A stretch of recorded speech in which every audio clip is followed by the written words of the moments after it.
पाचोरा तालुक्यातील हजारो नागरिकांसाठी आरोग्य सेवेचा आधार असलेल्या पाचोरा ग्रामीण रुग्णालयाच्या कारभाराबाबत पुन्हा एकदा गंभीर प्रश्न उपस्थित होत आहेत। रुग्णालयातील अनियमित कारभाराच्या तक्रारी कायम असतानाच गेल्या 2 दिवसांपासून सुरू असलेल्या पावसामुळे रुग्णालयाच्या परिसराला अक्षरशः जलाशयाचे स्वरूप प्राप्त झाले आहे। त्यामुळे रुग्ण आणि त्यांच्या नातेवाईकांची मोठी गैरसोय होत असल्याचे चित्र आहे।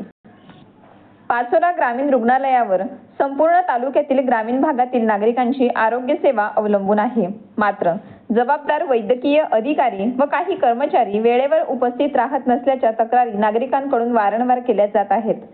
त्यातच मुसळधार पावसामुळे रुग्णालयाच्या आवारात मोठ्या प्रमाणावर पाणी साचल्याने रुग्ण, ज्येष्ठ नागरिक, गर्भवती महिला आणि नातेवाईकांना पाण्यातून मार्ग काढत रुग्णालयात जावे लागत आहे।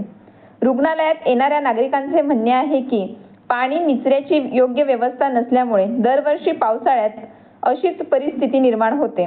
आरोग्य सेवा देणाऱ्या रुग्णालयाची अवस्था बिकट झाल्याने नागरिकांमध्ये नाराजी व्यक्त होत आहे।